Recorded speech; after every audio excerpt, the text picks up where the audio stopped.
Assalamualaikum warahmatullahi wabarakatuh. Saya Adila Rahmah dengan NIM 2004-2001 dari Departemen Ilmu Administrasi Negara. Pada video kali ini saya ingin mempresentasikan materi terkait dengan pendekatan pemberdayaan dan pengorganisasian masyarakat. Video ini saya buat dalam rangka memenuhi tugas pertemuan ke-7 dalam mata kuliah pemberdayaan masyarakat. Definisi pengembangan masyarakat. Pengembangan masyarakat adalah upaya mengembangkan sebuah kondisi masyarakat secara berkelanjutan dan aktif berlandaskan prinsip-prinsip keadilan sosial dan saling menghargai. Pengembangan masyarakat ini lebih mengutamakan sifat fisik masyarakat, juga mengutamakan pembangunan dan perbaikan atau pembuatan sarana-sarana sosial ekonomi masyarakat. Misalnya pelatihan mengenai gizi, penyuluhan KB, bantuan hibah, bantuan sekolah, dan sebagainya. Sementara itu, definisi pengorganisasian masyarakat adalah pengembangan yang mengutamakan pembangunan kesadaran kritis dan penggalian potensi pengetahuan lokal masyarakat. Pengorganisasian masyarakat mengutamakan pengembangan masyarakat berdasarkan dialog atau musyawarah yang demokratis.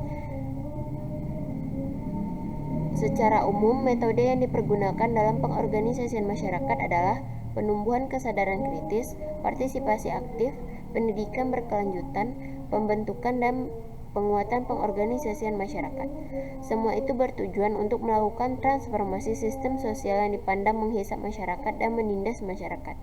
Tujuan pokok pengorganisasian masyarakat ini adalah membentuk suatu tatanan masyarakat yang beradab dan berperi kemanusiaan, yang menjunjung tinggi nilai-nilai demokratis, adil, terbuka, berkesejahteraan ekonomis, politik, dan budaya. Selanjutnya, tujuan dari pengembangan dan pengorganisasian masyarakat.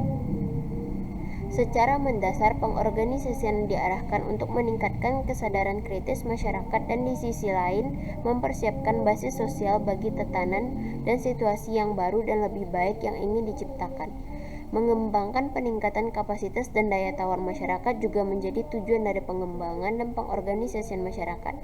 Pemikiran ini bermuara pada prinsip demokrasi yang menegaskan bahwa kedaulatan ada di tangan rakyat atau suatu proses dari, oleh, dan untuk rakyat.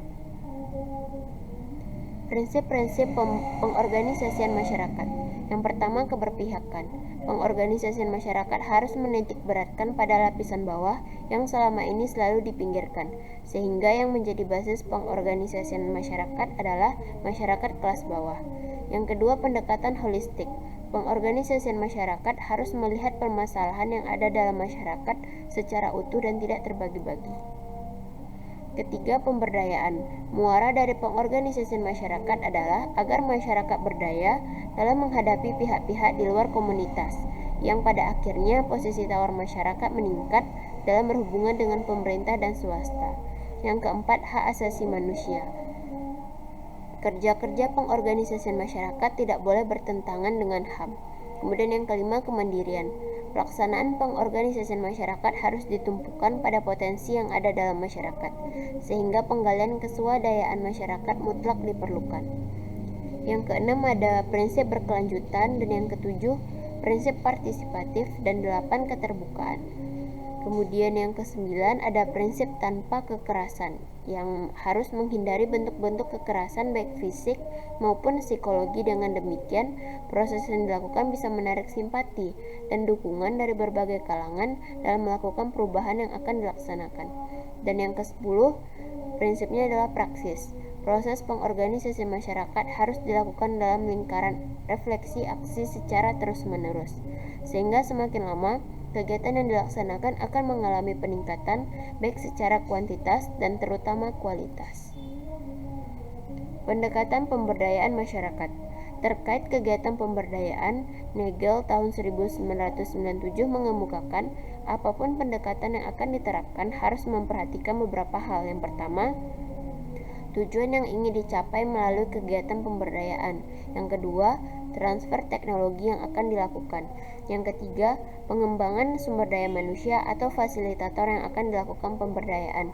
Dan yang keempat, alternatif organisasi pemberdayaan yang akan diterapkan yang berhadapan dengan pilihan publik atau swasta, pemerintah atau non-pemerintah, dari atas dari bawah, mencari profit atau non-profit, dan sebagainya.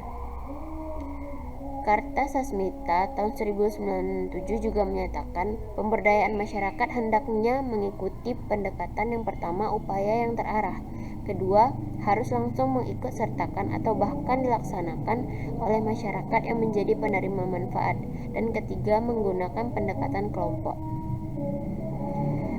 Beberapa metode dan media pengorganisasian masyarakat diantaranya: pertama, diskusi, baik yang bersifat formal maupun yang bersifat informal atau privat. Diskusi formal ini dilakukan secara terbuka dengan melibatkan anggota masyarakat dari segala macam lapisan. Sedangkan diskusi privat adalah diskusi yang melibatkan komunitas secara lebih spesifik.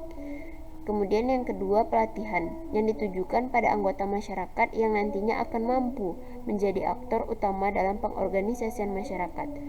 Ketiga, bentuk-bentuk aksi juga dapat menjadi sarana pengorganisasian masyarakat, di mana suatu aksi yang memberikan impresi yang positif di mata masyarakat juga memiliki potensi untuk meningkatkan partisipasi dalam pengorganisasian tersebut.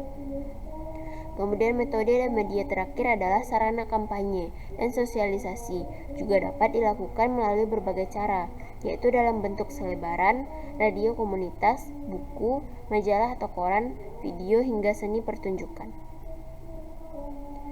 Baiklah, sekian yang dapat saya sampaikan terkait materi pengorganisasian dan pemberdayaan masyarakat. Jika ada salah dan kurang, saya mohon maaf. Saya akhiri dengan wassalamualaikum warahmatullahi wabarakatuh.